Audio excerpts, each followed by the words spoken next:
9. Adapun susunan acaranya sebagai berikut. Yang pertama, pembukaan. Yang kedua, sambutan Bapak Kepala Sekolah SMP Negeri 4 Saradan. Yang ketiga, paparan penyajian materi. Yang keempat, tanya jawab. Yang kelima, doa dan penutup. Baiklah Bapak Ibu semua, untuk mengawali acara kali ini, marilah kita buka dengan bacaan basmalah bersama-sama. Bismillahirrahmanirrahim. Bismillahirrahmanirrahim. Semoga acara hari ini bisa berjalan dengan lancar. Acara berikutnya adalah sambutan dari Bapak Kepala SMP Negeri 4 Saradan kepada Bapak Sukamto, kami persilahkan.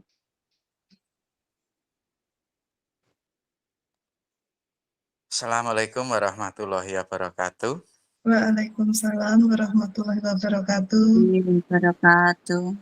Selamat malam, sugeng sore untuk semuanya. Bapak Ibu semua. Pertama mari kita mengucapkan puji syukur alhamdulillah pada Allah Subhanahu wa taala, Tuhan yang Maha Esa, karena sampai hari ini kita masih diberi keselamatan, kesehatan dan kesempatan sehingga dapat melaksanakan kegiatan pada malam hari ini dalam keadaan sehat walafiat. Amin. Allahumma amin. Dan salam semoga selalu tercurahkan pada junjungan kita Nabi Agung Muhammad Sallallahu Alaihi Wasallam yang sangat kita nantikan syafaatnya mulai di dunia sampai nanti di yaumil akhir. Bapak Ibu, alhamdulillah pada hari ini kita menerapkan kegiatan Zoom meeting ya, Zoom meeting untuk mensukseskan kegiatan dari teman kita, saudara kita Bu Ida yang melaksanakan kegiatan pada hari ini. Mari kita dukung bersama, kita dengarkan, kita simak. Nanti apabila ada sesuatu yang kurang jelas, Marenggo nanti ada pertanyaan. Tolong Bu Ida nanti dibuka sesi tanya jawab di bagian akhir atau apa sehingga teman-teman lebih kondusif, lebih bagus gitu. Dan mudah-mudahan dengan adanya ini SMP Negeri 4 Seradan makin kompak, makin baik, dan makin jaya. Itu saja sambutan dari saya. Mohon maaf apabila ada kesalahan ataupun kekurangan. Akhirul kalam. Wassalamualaikum warahmatullahi wabarakatuh. Waalaikumsalam warahmatullahi wabarakatuh. Terima kasih atas sambutannya Bapak Sukamto. Acara berikutnya adalah paparan materi tentang pemahaman dan pengalaman penerapan budaya positif oleh Ibu Ida Kuswandari. Kepada Ibu Ida Kuswandari kami persilahkan. Ya. Terima kasih Bapak Ibu. Assalamualaikum warahmatullahi wabarakatuh. Assalamualaikum warahmatullahi wabarakatuh. Ya, salam sehat untuk kita semua. Yang terhormat Bapak Dr. Andus Sukamto, selaku Kepala SMP Negeri 4 Saradan, yang kami hormati Bapak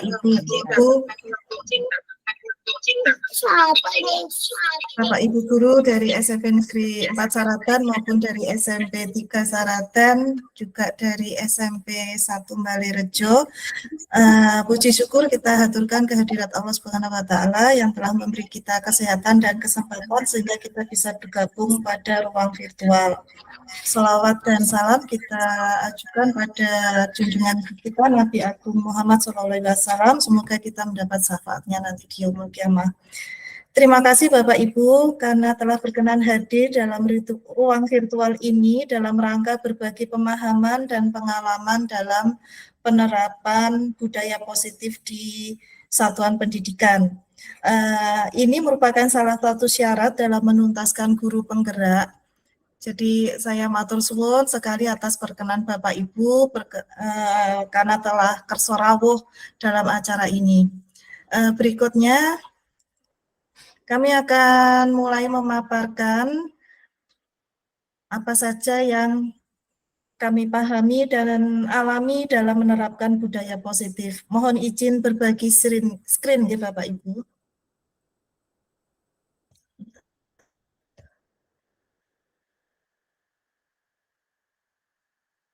Sudah bisa dilihat Bapak Ibu? Bisa. Oke. Bisa, Bu. Oke, Bisa. ya. Sebentar sambil. Bentar. Ini ada yang ingin bergabung, saya tambahkan dulu. Oke. Jadi ini merupakan aksi nyata yang harus kami jalankan, di mana kami akan mengajak rekan guru untuk saling berbagi pengalaman. Dan ini merupakan hasil pemahaman saya terkait dengan penerapan budaya positif pada modul 1.4. Nah, hal-hal yang akan kita bahas kali ini mengenai konsep inti budaya positif. Yang pertama adalah perubahan paradigma belajar, yang kedua mengenai disiplin positif, kemudian yang ketiga nilai kebajikan, yang berikutnya adalah motivasi perilaku manusia, kemudian keyakinan kelas, kebutuhan dasar manusia, posisi kontrol guru, dan segitiga restitusi.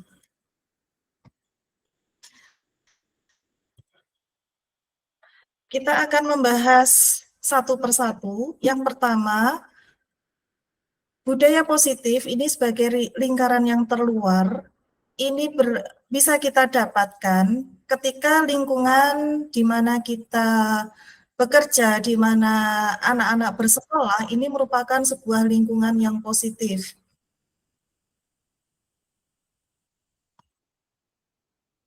Bentar. Nah, kemudian lingkungan yang positif ini berasal dari keyakinan kelas, dan keyakinan kelas ini berasal dari peraturan kelas. Jadi peraturan kelas itu digali dari siswa, kemudian akan dirumuskan dalam sebuah keyakinan kelas, di mana keyakinan kelas itu akan diterapkan oleh seluruh warga kelas, sehingga akan menghasilkan lingkungan yang positif. Dengan lingkungan yang positif ini akan melahirkan budaya positif di satuan pendidikan. Berikutnya, mengenai pembelajaran dengan paradigma baru. Ya, pembelajaran dengan paradigma baru ini merupakan pembelajaran yang kembali pada pemikiran Ki Hajar Dewantara, di mana guru melakukan pendidikan yang sifatnya menuntun anak sesuai kodrat alam dan kodrat zamannya agar anak menemukan keselamatan dan kebahagiaan baik sebagai umat manusia maupun sebagai warga dunia. Dengan pembelajaran paradigma baru ini, pembelajaran yang dirancang berdasarkan prinsip pembelajaran berdiferensiasi di mana siswa belajar sesuai kebutuhannya, berdasarkan tahap perkembangannya untuk mewujudkan profil pelajar Pancasila.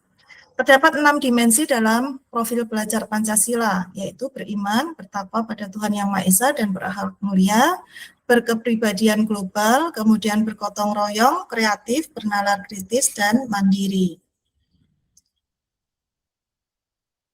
Berikutnya terkait dengan materi yang kedua, yaitu disiplin positif.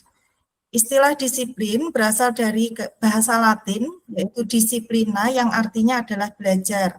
Belajar di sini maksudnya belajar menggali potensi diri menuju sebuah tujuan atau nilai yang dia hargai. Namun ternyata istilah ini mengalami pergeseran makna menjadi sesuatu yang harus dilakukan seseorang untuk mendapatkan kepatuhan. Berarti hal ini jelas berhubungan dengan rasa ketidaknyamanan, sesuatu yang jauh sekali dari istilah asalnya.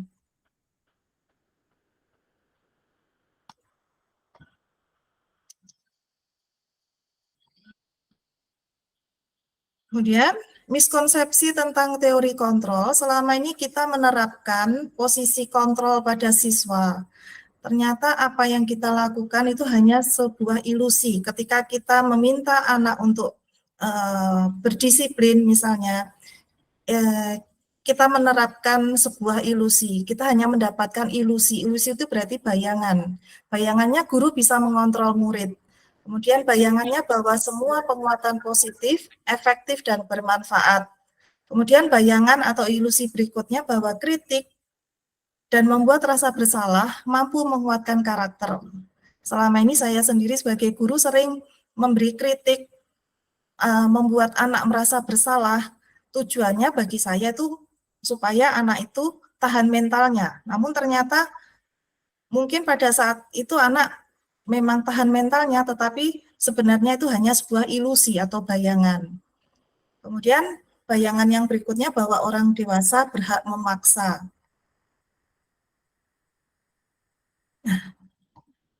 Kita akan mengubah paradigma stimulus respon ini menuju ke pendekatan teori kontrol.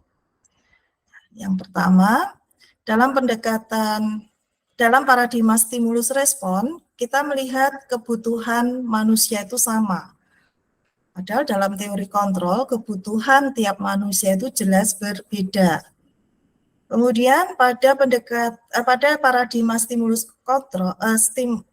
respon, kita melihat bahwa semua orang menyaksikan hal yang sama, memiliki kacamata yang sama dengan kita. Padahal pada teori kontrol, setiap orang ternyata memiliki gambaran yang berbeda. Kemudian pada stimulus respon, kita juga mencoba mengubah orang agar memiliki pandangan yang sama dengan kita. Pada teori kontrol, kita berusaha memahami pandangan orang lain tentang dunia. Jadi pada paradigma stimulus respon, kita memaksa orang supaya memiliki pandangan yang sama. Pada teori kontrol, kita berusaha memahami bagaimana orang memandang tentang sebuah permasalahan. Kemudian pada paradigma stimulus respon, perilaku buruk itu dilihat sebagai sebuah kesalahan. Kemudian pada teori kontrol, semua perilaku memiliki tujuan.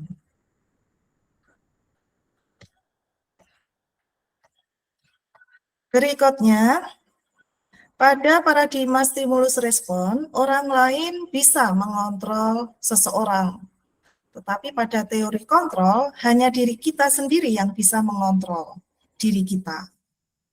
Kemudian pada paradigma stimulus respon, saya bisa mengontrol orang lain. Tapi pada teori kontrol, Anda tidak bisa mengontrol orang lain. Kemudian berikutnya pada paradigma stimulus respon, yaitu pemaksaan ada pada saat bujukan gagal. Jadi kalau kita membujuk anak untuk melakukan sesuatu, kalau bujukan itu gagal, maka kita berhak memaksa anak tersebut. Tapi pada teori kontrol, terjadi kesepakatan, kolaborasi, konsensus menciptakan pilihan-pilihan baru.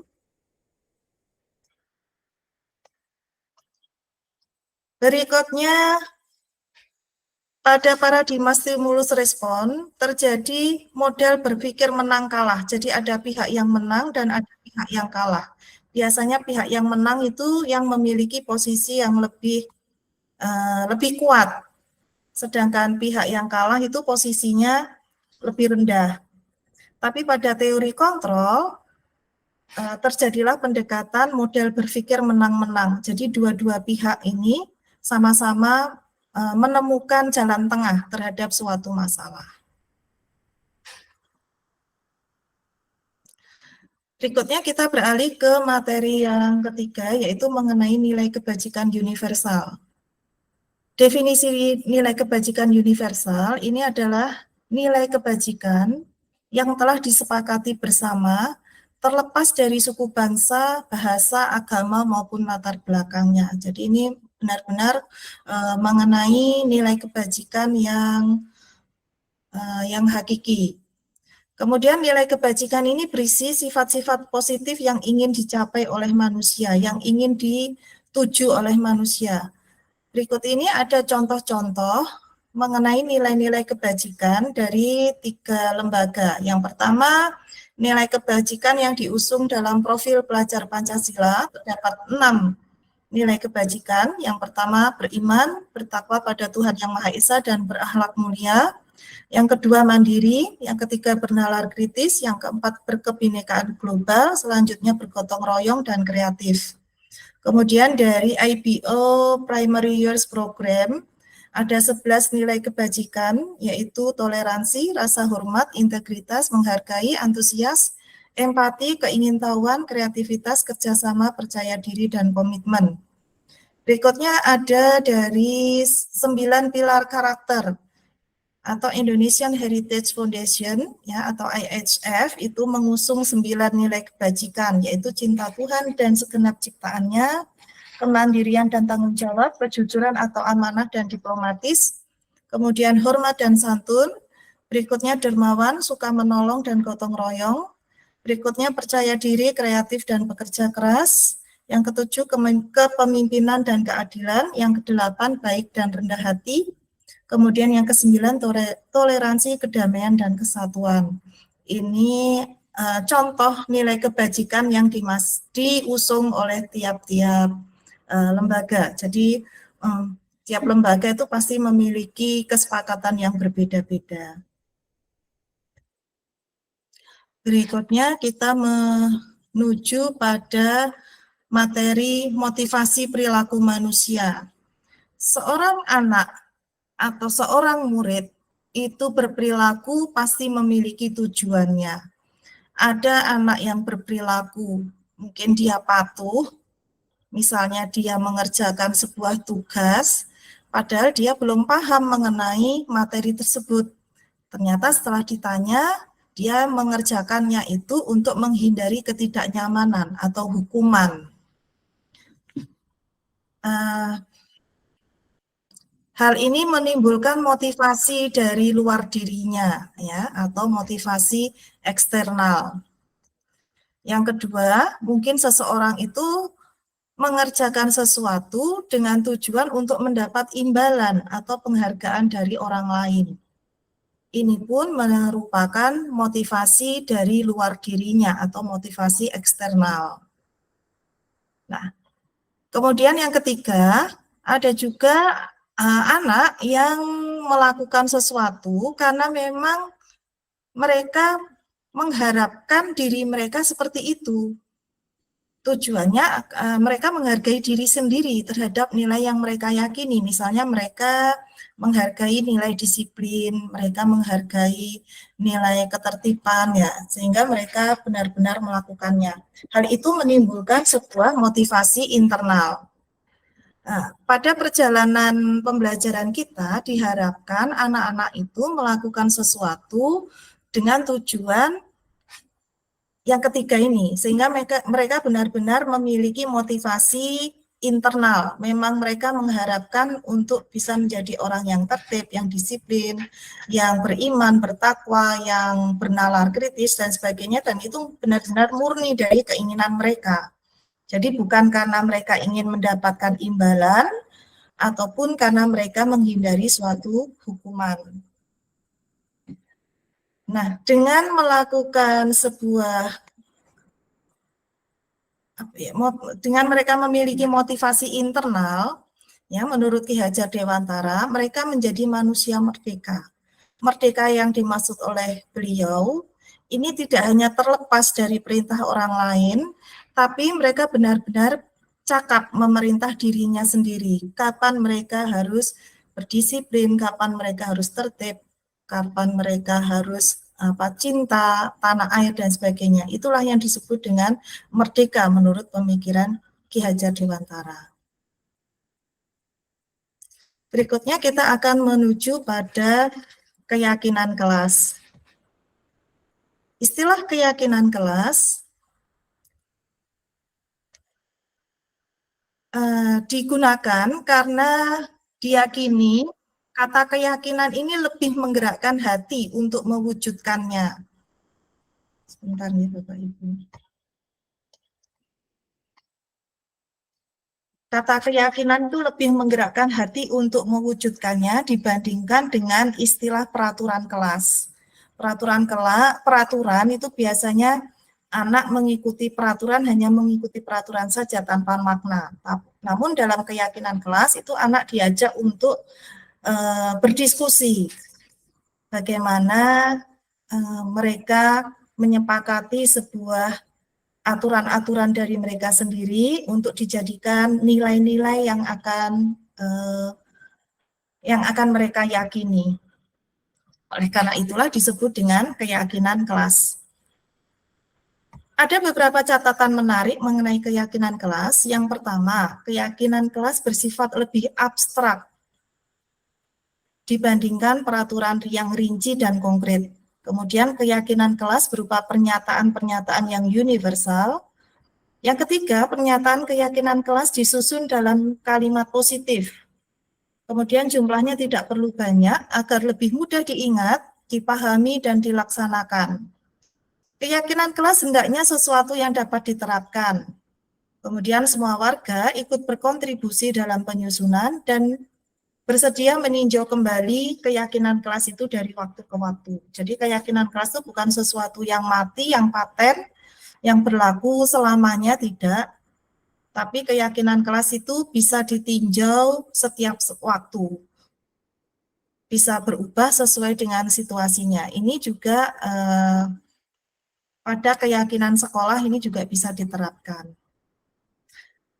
Kemudian berikut ini adalah contoh peraturan kelas yang sudah pernah diterapkan. Ya. Ini dari kelas 9D. Ini peraturan kelas digali dari murid-murid sendiri. Contohnya peraturan kelasnya tidak boleh ke kamar mandi lebih dari 10 menit dan dikasih batas 1 hari maksimal 3 kali. Kemudian pada saat jam kos tidak boleh ke kantin. Kemudian pada saat PTQ tidak boleh colut, jika colut didenda. Yang keempat, ini kurang jelas. Yang keempat ini berhubungan dengan kerjasama. Jadi kalau ada kerja kelompok harus kerjasama semuanya. Kemudian membayar kas tepat waktu. Kalau tidak akan didenda 2.000. Kemudian mengumpulkan tugas tepat waktu. Kemudian harus memakai pakaian dengan rapi. Kalau tidak rapi akan didenda. Kemudian dilarang mengejek nama orang tua. Nah, ini peraturan-peraturan ini yang pertama mayoritas menggunakan kalimat negatif. Ditandai dengan penggunaan kata tidak boleh. Kemudian jangan. Nah, itu kan kata-kata yang berkonotasi negatif. Nah, peraturan-peraturan kelas ini digali dari murid-murid, kemudian kalimat-kalimat yang negatif ini akan diubah menjadi kalimat yang positif. Setelah itu akan diubah menjadi nilai kebajikan apa yang ingin mereka terapkan dan menjadi keyakinan kelas. Contohnya, sebentar. Masih keulang-ulang.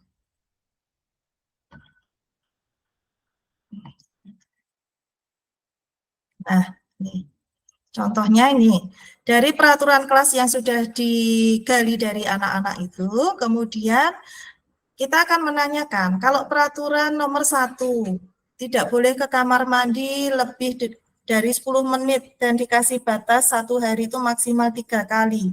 Kira-kira situasi atau suasana apa yang ingin dibentuk atau yang ingin dibangun oleh warga kelas?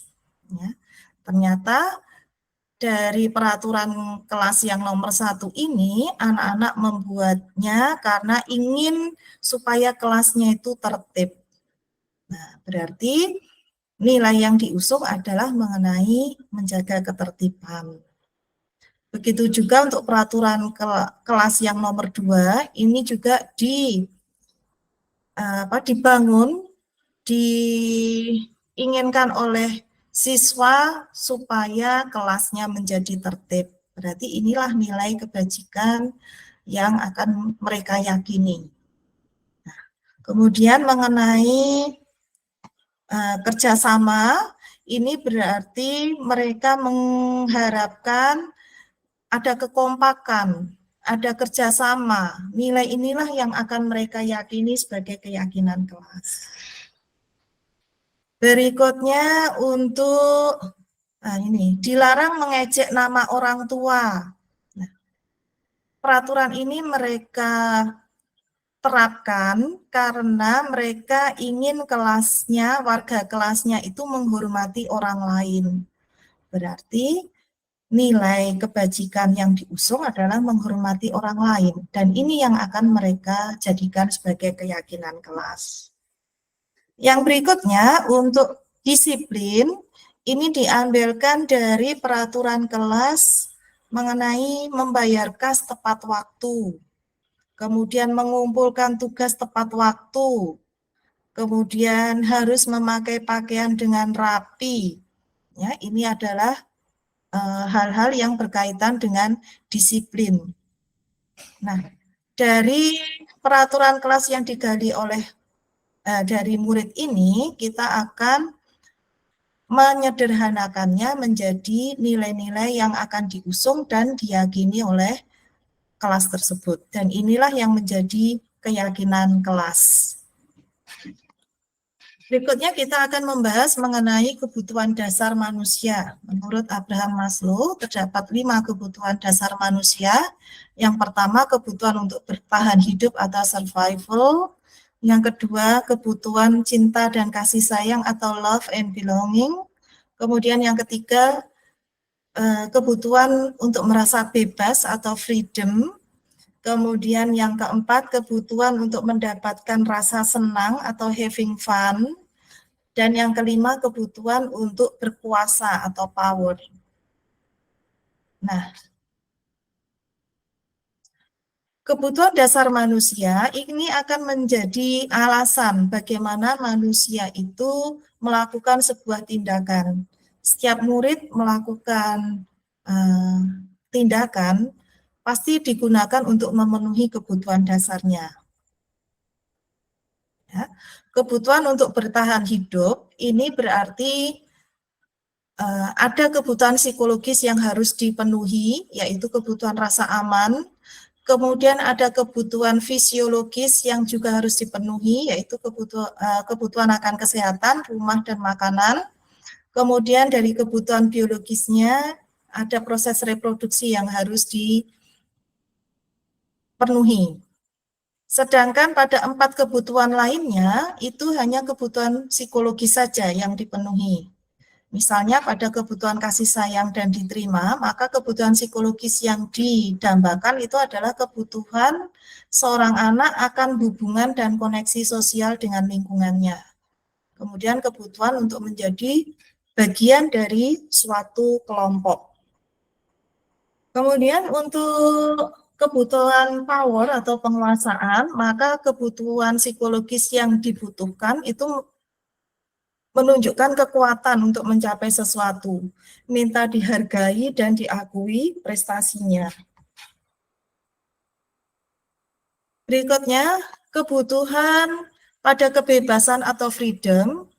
Kebutuhan psikologis yang harus dipenuhi itu adalah kebutuhan akan rasa mandiri, otonomi, memiliki pilihan, dan mampu mengendalikan arah hidup.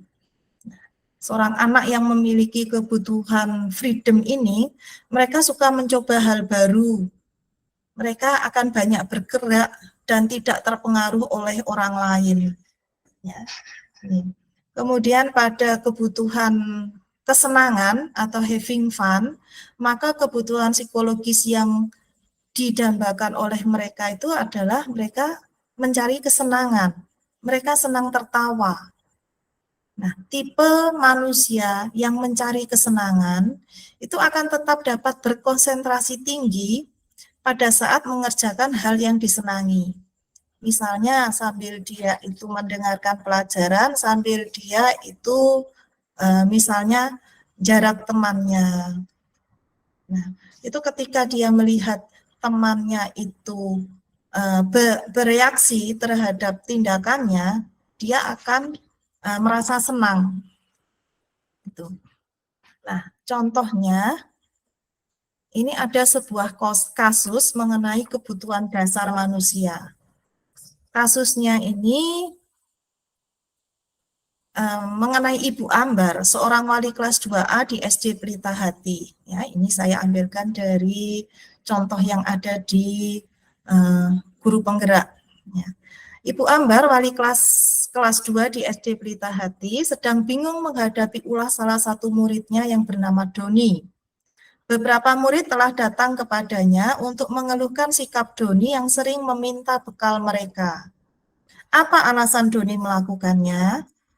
Nah, berarti ada kebutuhan dasar yang sedang dicari oleh Doni.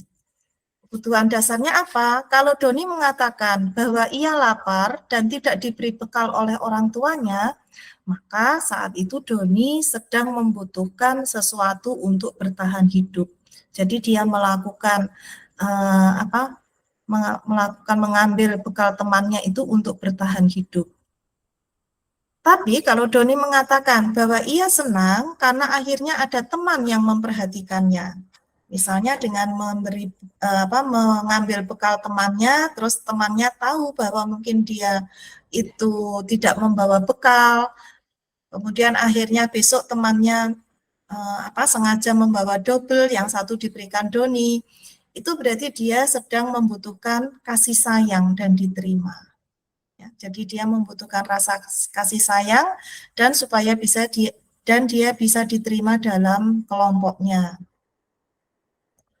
Berikutnya, apabila Doni mengatakan bahwa ia senang karena ada teman yang takut padanya, karena takut bekalnya diambil oleh Doni, dan Doni merasa senang menikmati kalau temannya takut kepada dirinya, maka kebutuhan yang dibutuhkan oleh Doni itu adalah power atau penguasaan. Dia senang menjadi penguasa. Kemudian kalau Doni mengatakan bahwa ia bosan dengan bekal dari orang tuanya dan ingin mencoba bekal temannya, itu lain lagi. Kalau Doni mengatakan ia bosan, berarti ia sedang mencari kebebasan. Kemudian yang terakhir, bila Doni mengatakan bahwa ia hanya sekedar iseng dan ia merasa senang melihat ekspresi wajah temannya ketika dia mengambil bekal temannya, maka rasa iseng itu menunjukkan mencari kesenangan. Jadi ada berbagai macam alasan yang dikemukakan oleh Doni dalam melakukan tindakannya. Nah, bagaimana reaksi kita sebagai guru tergantung alasan yang diucapkan oleh Doni. Kalau dia mengatakan bahwa ia iseng, berarti kebutuhan dasarnya yang harus dipenuhi itu adalah kebutuhan kesenangan. Berikutnya kita akan menuju ke materi posisi kontrol guru. Ada 5 posisi kontrol guru. Yang pertama sebagai penghukum, yang berikutnya pembuat rasa bersalah, yang berikutnya adalah sebagai teman, kemudian pemantau, dan yang terakhir adalah sebagai manajer. Nah, bagaimana contoh penerapannya? Nah, ini misalnya ada kasus siswa tidak mengumpulkan tugas. Kalau kita sebagai guru mengatakan kerjakan tugas 3 kali lipat misalnya. Ini menunjukkan bahwa kita memposisikan diri sebagai penghukum. Kemudian kalau kita mengatakan berapa lagi kamu harus diberitahu, kamu selalu mengecewakan saya.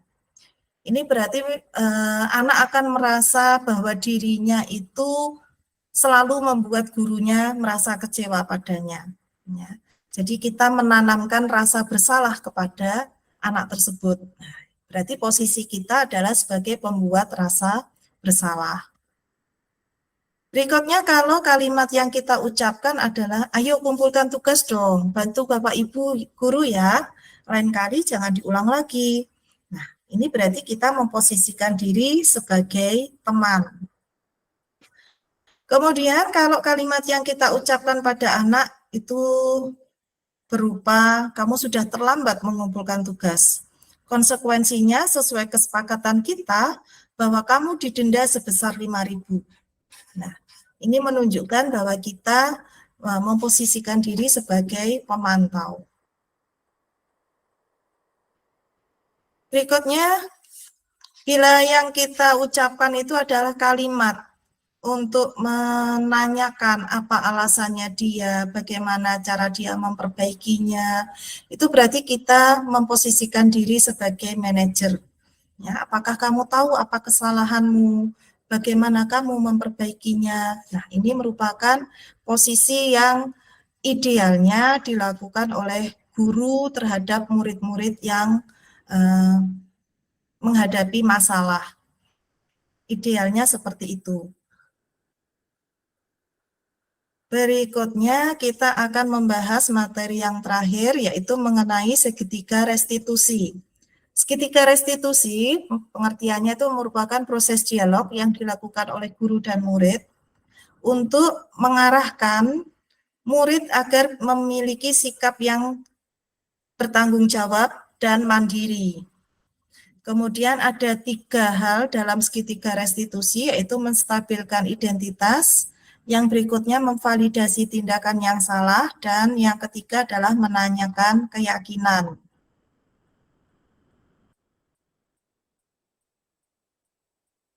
Nah, pada langkah menstabilkan identitas, kita akan mengubah identitas gagal menjadi identitas sukses.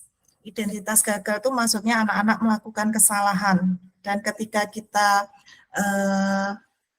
ada istilah identitas sukses, itu artinya anak sudah mampu mencari solusi atas masalah tersebut. Contoh kalimat reflektif yang bisa digunakan guru adalah kita mengatakan pada anak, berbuat salah itu tidak apa-apa, tidak ada manusia yang sempurna, kita bisa menyelesaikan ini. Artinya kita memberi rasa stabil dulu pada anak sehingga dia bisa bersikap tenang. Jadi kita tidak reaktif yang berlebihan. Kalau kita reaktif yang berlebihan, anak juga akan menanggapinya dengan rasa yang tidak nyaman. Yang berikutnya pada langkah memvalidasi tindakan yang salah, kita memahami alasan dan tujuan pemenuhan kebutuhan manusia dari seorang murid yang sedang berbuat salah. Pada langkah ini, kita menanyakan alasan, terus kita tanya tujuan dia seperti itu tuh untuk apa. Berarti ada kebutuhan yang sedang dipenuhi oleh murid kita.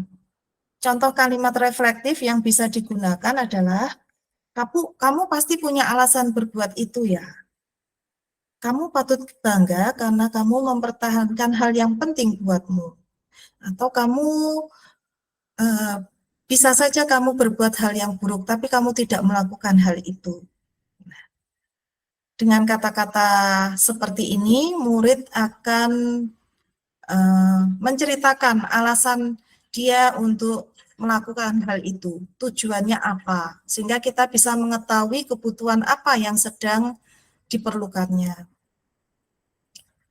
Kemudian pada langkah yang ketiga, menanyakan keyakinan, ini tujuannya untuk mengarahkan anak agar memiliki motivasi internal. Ya, tadi seperti yang sudah kita bahas di awal, bahwa memiliki motivasi internal itu menjadi hal yang paling penting, paling krusial dalam menanamkan keyakinan, mengubah kodrat mereka atau menguatkan kodrat positif mereka. Contoh kalimat reflektif yang bisa digunakan adalah nilai kebajikan apa yang telah kita sepakati. Terus, kamu mau jadi orang seperti apa? Nilai kebajikan apa yang sudah kamu langgar? Terus,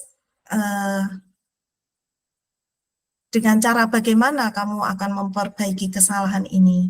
Dengan menanyakan keyakinan ini, kita akan mengembalikan identitas murid dari yang tadinya gagal menjadi sukses, dan mereka memiliki motivasi internal untuk memperbaiki diri.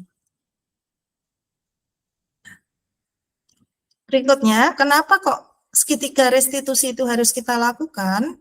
Ya, kita harus memahami bahwa di sekitar kita itu ada hukuman, ada konsekuensi, dan ada restitusi. Hukuman itu datangnya secara tiba-tiba atau tidak terencana. Ketika kita melihat kesalahan seorang murid, tiba-tiba saja kita bereaksi yang berlebihan, dan itu menjadi sebuah hukuman. Contoh ilustrasinya dengan memberi kekerasan fisik, ya, menampar atau bagaimana itu. Kemudian murid tidak dilibatkan dalam peraturan ini sehingga tidak tahu apa yang akan terjadi. Kemudian ini bersifat satu arah saja, biasanya berupa hukuman fisik, verbal, ya, kata-kata, ataupun psikis, sehingga psikis kejiwaan. Ya. Jadi bisa menyerang pada fisik mereka secara kata-kata maupun secara kejiwaan. Kemudian kalau konsekuensi itu ada kesepakatan antara guru dan murid sehingga lebih terencana. Misalnya kalau tidak membayar kas ada denda. Itu kan lebih terencana. Tapi tetap saja murid dibuat tidak nyaman dengan hal tersebut karena tidak menimbulkan motivasi internal dalam dirinya. Dan sikap guru selalu memonitor atau memantau murid. Ini posisinya sebagai pemantau.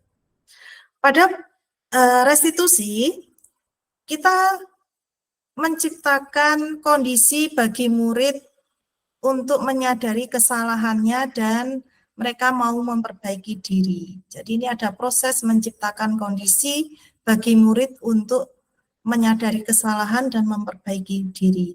Dan ini merupakan proses kolaboratif yang mengajarkan murid untuk mencari solusi. Sehingga terjadilah posisi menang-menang. Demikian materi yang saya pahami dan juga saya alami selama mempelajari modul budaya positif. Terima kasih atas perhatiannya dan dengan senang hati apabila teman-teman ada masukan, kami akan menanggapinya. Saya akhiri sekian dulu. Wassalamualaikum warahmatullahi wabarakatuh. Waalaikumsalam warahmatullahi wabarakatuh. Bapak Ibu yang kami berikan kepada hostnya Bu Langgeng, monggo Bu Langgeng. Demikian Bapak Ibu guru. Demikian Bapak Ibu penyampaian materi yang diberikan oleh Ibu Ida Koswandari.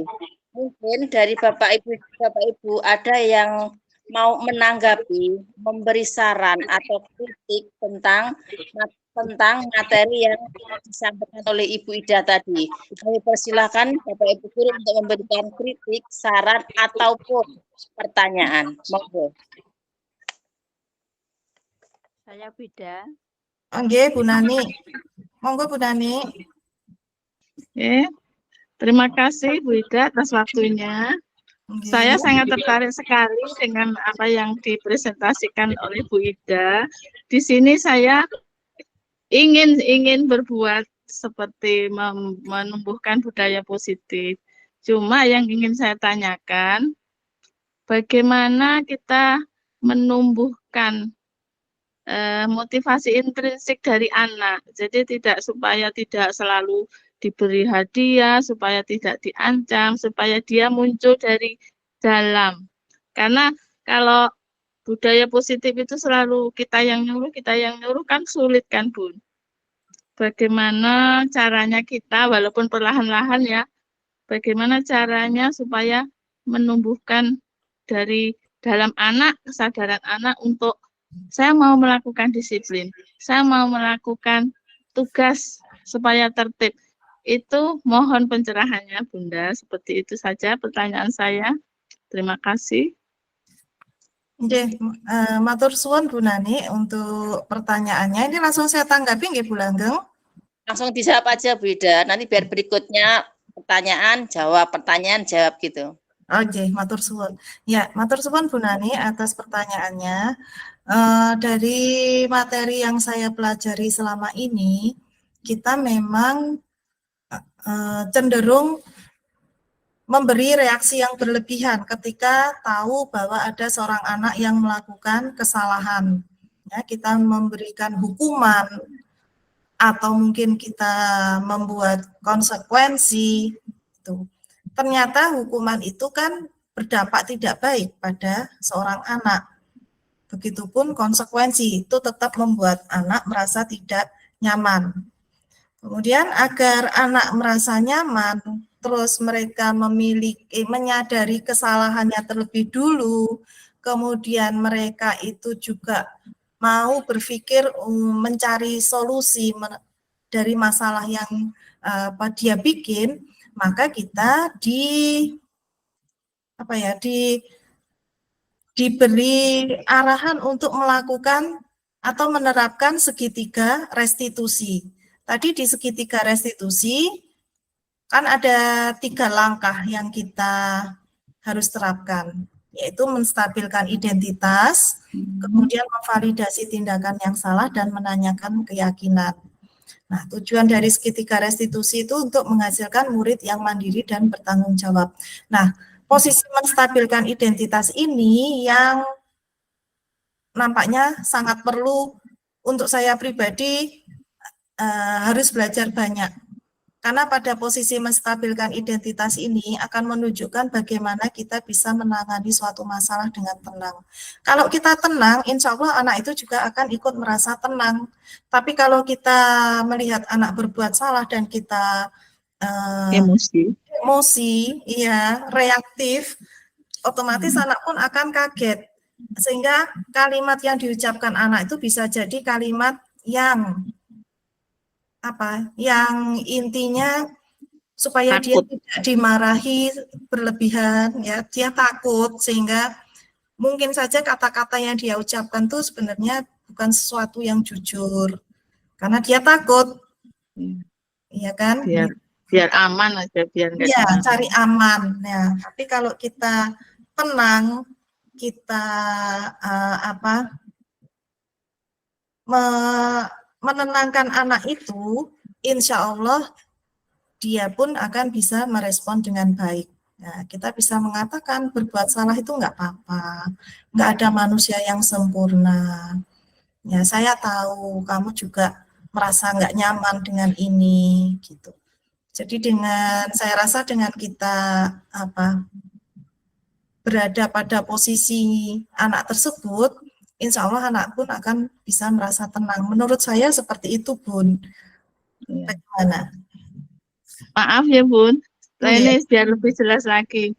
Berarti posisi kita kalau ada anak bermasalah, berarti kita membutuhkan waktu khusus lah, minimal untuk anak tersebut kita ajak, minimal kita menstabilkan. Tadi kan butuh waktu juga, face to face lah minimal dengan anak tersebut. Berarti dalam proses pembelajaran kita juga harus bisa membagi waktu juga ya, Bun, ya. Gimana, Bun? Karena memang banyak sekali ya, Bu, masalah anak-anak yang membuat masalah di kelas kita. Tapi menurut saya kalau masalahnya itu bukan sesuatu yang melanggar keyakinan kelas, saya rasa masih bisa dimaklumi, Misalnya kalau yang tadi saya tampilkan tadi tentang anak yang berkata iya, tidak mengerjakan tugas, itu kan berarti disiplin ya. Kemudian tadi ada anak yang berkata kotor, berkata jorok, nah itu kan dia berarti tidak menghargai orang lain, itu kan sudah melanggar keyakinan kelas yang sudah disepakati. Nah itu yang baru kita baru kita tangani. Kalau kita menangani hal-hal yang kecil-kecil terus, habis nanti waktu kita, Bun. Saya gitu. Iya, makasih, Bun. Sami-sami, Bunda. Mungkin masih ada yang ingin ditanyakan lagi, monggo Bapak Ibu. Bu Lia, monggo. Baik, terima kasih. Maaf nggak on cam, nggih? Ya. Oke. Untuk Bu Ida mungkin kita sharing, sharing bukan kita sama-sama untuk tukar pengalaman juga. Ini terkait dengan segitiga restitusi. Di sini saya kan untuk materi juga di topik juga banyak nggih, Bu, termasuk ini saya kan coba untuk menerapkan itu segitiga restitusi, tapi apakah itu sudah masuk atau belum saya juga kurang tahu. Pokoknya saya optimis saja untuk belajar untuk melakukan ini sedikit demi sedikit. Katanya kan tidak ada yang salah gitu ya. Semuanya itu pokoknya kita berani untuk mencoba, kita semuanya itu dalam tahap belajar karena ini adalah sesuatu yang baru gitu. Dari segitiga restitusi itu saya mencoba untuk menerapkan yang jenengan mungkin bisa lihat juga pada saat itu ada pelanggaran terkait dengan anak yang terlambat nggih, yang biasanya selalu langsung ada tindakan secara fisik, mungkin dia lari dan sebagainya, tapi mulai dari adanya ini segitiga restitusi saya mencoba untuk berubah untuk menerapkan itu. Jadi anak untuk pertama kali dia akan menuliskan sesuatu, saya berikan lembaran terkait dengan identitasnya, kemudian sebabnya dia itu terlambat, kemudian nanti setelah sebabnya itu dia tulis, kemudian solusi yang menurut dia itu supaya tidak terlambat lagi itu apa, gitu kan ya.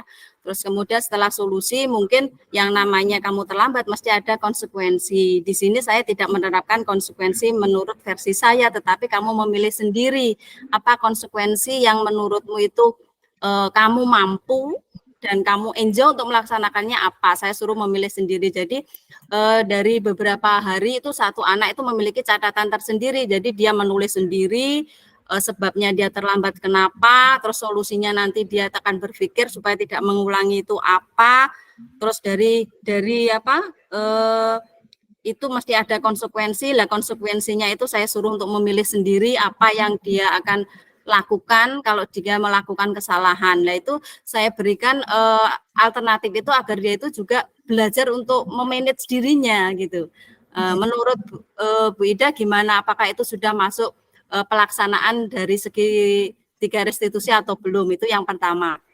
Untuk yang kedua pertanyaan saya, ya namanya anak ya, ini dalam perkembangan setelah kita melakukan beberapa kali pelanggaran seperti itu, anak-anak melakukan pelanggaran, ternyata dia sudah melakukan sudah menulis dari solusinya, kemudian dari konsekuensinya. Konsekuensi itu kan tetap berlaku bagi dia, apalagi dia kalau dia di hari yang lain melakukan pelanggaran, dia akan melakukan konsekuensi yang dia buat sendiri. Itu kan merupakan salah satu tanggung jawabnya ya, karena dia sudah membuat konsekuensinya ini menurut saya itu. Terus sudah beberapa kali itu dia lakukan lagi, setiap kali terlambat lagi. Lah ini kesannya tuh kayak dimain-mainkan gitu loh. Jadi menurut jenengan gimana kita untuk merespon anak-anak yang seperti ini? Jadi sudah kita berusaha untuk melakukan itu, tapi akhir-akhirnya istilahnya marek ini atau menyadarkan dia itu kok kelihatannya belum kena gitu. Itu gimana menurut jenengan? Coba kita sharing bersama. Oke, terima kasih. Matur suwun Bu Lia. Kita sharing aja ya. Kalau menurut saya apa yang sudah kita lakukan kan memang nggak ada benar, nggak ada salah. Yang penting kita mau mengubah dari sesuatu yang miskonsepsi dahulunya, kita mau belajar untuk menuju ke arah kebaikan, itu yang pertama. Jadi menurut saya apa yang sudah kita lakukan ya nggak salah, ya kita benar-benar aja. Nah, tapi dalam penerapan segitiga restitusi ini kan ada menstabilkan identitas, memvalidasi tindakan yang salah, dan menanyakan keyakinan. Nah, kayaknya kita masih di miss nih. Kita masih ada langkah yang belum kita lakukan. Saya sendiri juga sama, yaitu pada masalah keyakinan. Kita selama ini kan menerapkan peraturan, dan menurut saya namanya peraturan itu kan dari satu pihak saja. Tapi kalau keyakinan itu kan didiskusikan dari peraturan yang digali dari anak-anak itu, kemudian kita diskusikan situasi apa yang membuat mereka itu ingin menerapkan peraturan itu. Kalau menurut saya seperti itu, Bu Lia. Jadi kayaknya kita butuh juga untuk berdiskusi, berkomunikasi dengan anak-anak untuk membuat sebuah keyakinan. Kalau ini keyakinan kelas ya, tapi kalau di tingkat panjenengan sebagai kesiswaan tentunya ini merupakan keyakinan sekolah. Sepertinya jadi kita mulai keyakinan kelas itu akan kita bawa ke keyakinan sekolah, karena kan dari kecil ke hal yang tingkat yang lebih luas gitu. Iya, betul. Nah, ini kan kalau dari keyakinan sekolah itu kan juga digali dari murid-murid. Jadi mereka kalau diajak diskusi, saya yakin mereka itu juga insya Allah ya mudah-mudahan itu akan menggiring mereka untuk bertanggung jawab dengan kesepakatan yang mereka susun sendiri. Terus kalau masalah penerapan disiplin selama ini menurut saya itu sudah baik, namun kita pengennya kan menuju ke sesuatu yang lebih lagi ya Bu. Dan sesuatu yang lebih itu maksud saya memunculkan motivasi internalnya anak. Nah, kalau menurut saya kok masih ada sesuatu yang miss di sini karena kita belum mengajak anak-anak berdiskusi untuk membuat sebuah keyakinan sekolah. Begitu kalau menurut saya. Bagaimana kalau menurut teman-teman yang lain? Barangkali ada pengalaman, monggo. Memang kita kalau yang namanya perubahan itu memang step by step ya Bu. Tidak bisa langsung itu. Terus kita kan bertemu dengan berbagai macam karakter anak gitu ya. Mungkin saat nanti kita membuat kesepakatan kelas itu mungkin salah satunya bisa nurut dan sebagainya. Mesti ada beberapa anak yang dia itu istilahnya bukan nakal sih, memang ya masa-masanya dia itu mengeksplor dirinya, mungkin yang ada salah satu level lah di atas anak-anak yang dianggap istilahnya normal ya dalam tanda petik ya, semuanya itu mungkin ya kita perlu adanya memang kesabaran yang harus kita terapkan pada diri kita. Iya betul Bu Lia. Jadi tetap kita berusaha berubah dari menuju ke arah kebaikan step by step. Kalau memang apa yang kita lakukan itu belum memunculkan motivasi internal, belum ideal, masih ada waktu lah kita untuk belajar. Yang penting kita mau belajar terus saling berkolaborasi. Menurut saya seperti itu. Terus tambahan mungkin kita itu bisa melibatkan orang tua, Bu. Betul. Iya, jadi saling bekerja sama antaranya sekolah, anak, dan orang tua. Karena mungkin orang tuanya kurang mendukung atau bagaimana situasinya kan kita harus tahu juga latar belakang masing-masing anak.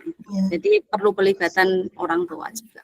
Ya, bukan hanya orang tua, sepertinya lingkungan juga. Karena istilahnya lintas sektoral juga. Iya betul, betul. Kalau menurut saya sekolah kita kan luar biasa anak-anaknya. Banyak anak-anak yang dalam kategori marginal, jadi ya harus latar belakangnya bermacam-macam. Betul, betul Bu. Iya, jadi ini kita bersatu ini. Harusnya bersatu untuk semangat kita coba. Harus semangat ini. Begitu nggih Bu Lia? Masih, ya. Penting kita ayo semangat. Ya pokoknya ayo. Ayo. Nggih. Mungkin masih ada yang lain, nggih. Saya kembalikan ke Bu Langgeng, monggo Bu Langgeng. Bapak Ibu, monggo yang masih mau menyampaikan, kayaknya materi yang disampaikan sangat-sangat menarik, sangat membantu kita sebagai pendidik. Monggo kalau ada yang masih mau menyampaikan saran atau kritiknya, atau mungkin pertanyaan buat Ida, monggo. Masih ada?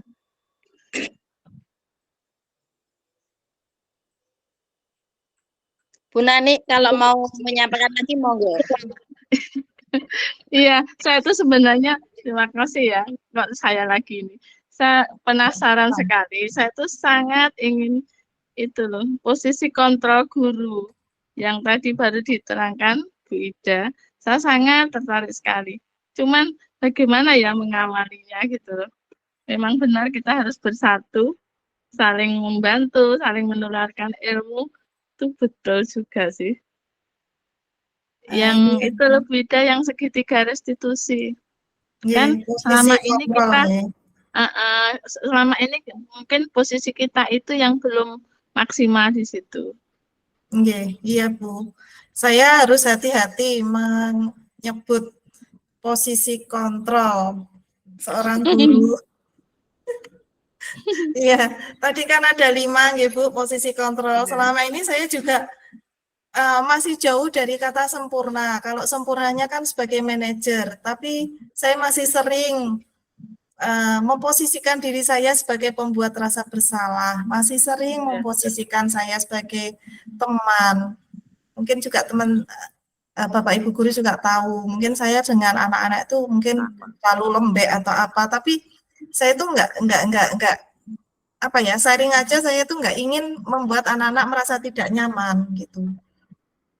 Jadi saya berusaha untuk mencari alasan kenapa kok misalnya anak itu nggak mengumpulkan tugas atau rame atau apa, itu kenapa gitu. Nah, saya pun masih harus belajar banyak, Bu. Ini kan harusnya kita sebagai manajer. Tapi ternyata untuk menuju ke sana itu juga jalannya berliku, sulit. Iya. Dan sepertinya itu juga memang harus itu kolaborasi bersatu, saling mengingatkan dan saling menguatkan sepertinya, Bu. Iya. Saya sendiri juga masih dalam tahap belajar, belum menjadi manajer yang sempurna, tidak. Masih sering mengatakan, nek gak nggarap tugas ya wes berarti didobel tugasnya, masih seperti itu. Jadi masih sebagai penghukum, masih masih sebagai pembuat rasa bersalah, masih sebagai teman, ini juga sering saya lakukan, masih sebagai pemantau. Kalau sebagai manajer terus terang juara. Ini baru saya lakukan kalau saya moodnya bagus, tenang, mungkin pas hatinya nyaman, segalanya nyaman, mungkin pas TPP juga lagi cair gitu ya. Masih banyak senyum gitu ya. Tapi ketika sudah tanggal tua, sudah habis, yang terjadi adalah sebagai penghukum itu yang sering saya lakukan. Nah, ini jadi ini PR kita semua, terutama diri saya yang harusnya bisa memposisikan diri sebagai manajer, tapi ternyata belum bisa seperti itu. Jadi mohon nanti dukungannya, kita saling mengingatkan dan menguatkan, mohon ya Bapak Ibu. Amin, insya Allah, sama-sama. Iya, Bu. Sama, Bu. Bagaimana Bu? Iya, makasih Bu Ida, terima kasih. Kita semangat aja ya. Iya, semangat aja. Bagaimana Bu Langgeng? Materi yang disampaikan sangat menarik Bu Ida. Jadi kayaknya teman-teman Bapak Ibu guru sangat tertarik dengan materi yang jenengan sampaikan. Mungkin kita masih butuh waktu yang lebih panjang lagi untuk mengulas materi tadi.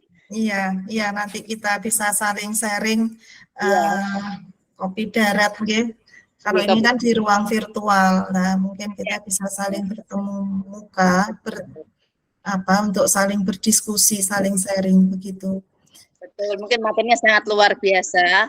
Atau mungkin begini, mungkin satu lagi pertanyaan Bu Ida, mungkin yang akan disampaikan. Monggo. Baru kita tutup bicara untuk hari ini. Monggo. Pertanyaan lagi, monggo. Bu Wiwi kayaknya yang mau beri pertanyaan, monggo Bu Wiwi. Untuk saat ini kan semua sudah disampaikan Bu Ida dengan menarik ya, jadi kita bisa menerima apa yang sudah disampaikan oleh Bu Ida. Dan yang saya tanyakan itu kira-kira paradigma apa yang diterapkan pada saat ini Bu Ida? Jadi masalah mengenai paradigma pembelajaran itu kita kita ulas di bagian awal Nah, paradigma pembelajaran yang kita terapkan ini adalah pembelajaran yang menuntun anak.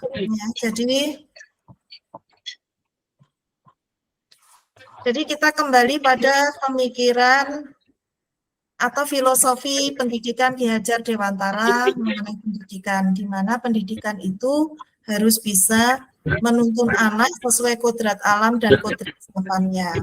Nah, yang disebut menuntun, ini yang menuntun anak artinya bukan hanya mengajar saja, tapi juga harus membimbing sesuai kodrat alam dan kodrat zaman. Kodrat alamnya itu saat ini anak-anak berada pada posisi alam pedesaan, itu kan jelas pendidikannya berbeda, konteksnya berbeda dengan anak-anak yang tinggalnya itu di kota besar. Kemudian juga kodrat zamannya saat ini anak-anak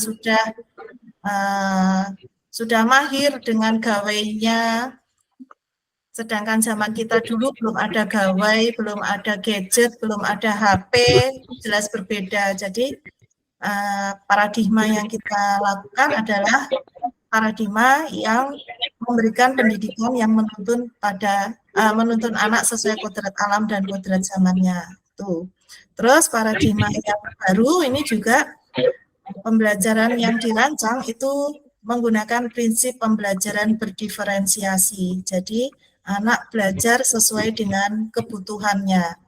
Nah, masalah diferensiasi ini sepertinya Bu Lia yang lebih ahli, yang kita bisa sharing Bu Lia ya nanti untuk pembelajaran diferensiasi supaya kita bisa belajar bersama-sama gimana penerapannya di kelas. Ya. Begitu Bu Wiwi. Terima kasih Wida. Nggih, sami-sami Bu Wiwi. Bu Langgeng, monggo. Iya, Wida, ternyata materinya luar biasa menarik sehingga Bapak Ibu mungkin waktu yang disediakan mungkin bagi beliau-beliau kurang, tapi bagaimanapun kita harus mengakhiri acara ini. Jadi nanti mungkin suatu saat kalau Wida punya waktu bisa membagikan ilmunya buat kita-kita yang belum memahami apa yang jenengan sampaikan malam ini. Kalau menurut saya kita saling belajar aja Bu. Mungkin ini seperti ini nanti saya yakin Bapak Ibu guru yang lain memiliki ilmu yang lain seperti Bu Lia ada ilmu diferensiasi. Kemudian dari Bapak Ibu yang senior ini mempunyai pengalaman yang luar biasa juga dalam membimbing murid-murid yang sudah bertahun-tahun mereka bina. Itu kan juga bisa saling bertukar informasi, pengalaman gitu. Betul. Yes, saling belajar, nggih. Kita saling belajar. Nggih, betul, Bu. Saling mengingatkan mungkin kita salah atau bagaimana kita kompak saling mengingatkan dan kekompakan kita akan membuat sekolah kita akan menjadi lebih baik. Iya. Kalau saya bilang itu saling mengingatkan dan menguatkan, Bu. Mengingatkan dan menguatkan untuk biar sekolah kita menjadi lebih berkembang. Iya, amin amin. Nggih, betul. Amin. Sampun nggih? Nggih, sampun. Bapak Ibu, kalau kita menuruti waktu jelas waktunya sangat-sangat kurang sekali, tapi kita harus mengakhiri acara ini, acara pada malam hari ini. Kita akan menutup dengan membaca sebentar saya ulangi, maaf. Acara demi acara telah kita lalui bersama. Semoga acara hari ini bisa bermanfaat buat kita semua. Materi yang sangat luar biasa. Amin, amin, amin. Amin. Saya sebagai pembawa acara mohon maaf mungkin dalam penyampaian saya ada tutur kata saya yang tidak berkenan pada Bapak Ibu semua. Saya pribadi mohon maaf yang sebesar-besarnya. Akhirul kalam, wabillahi taufiq walhidayah. Wassalamualaikum warahmatullahi wabarakatuh.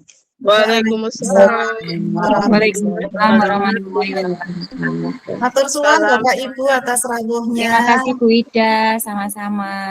Matur suwun Bapak Ibu atas rawuhnya. Salam sehat untuk semuanya. Assalamualaikum. Nggih, monggo Bapak Ibu, kita sugeng istirahat, sugeng rehat. Izin keluar nggih Bu Ida. Nggih, sama-sama. Matur suwun. Assalamualaikum. Waalaikumsalam. Matur suwun Bapak Ibu.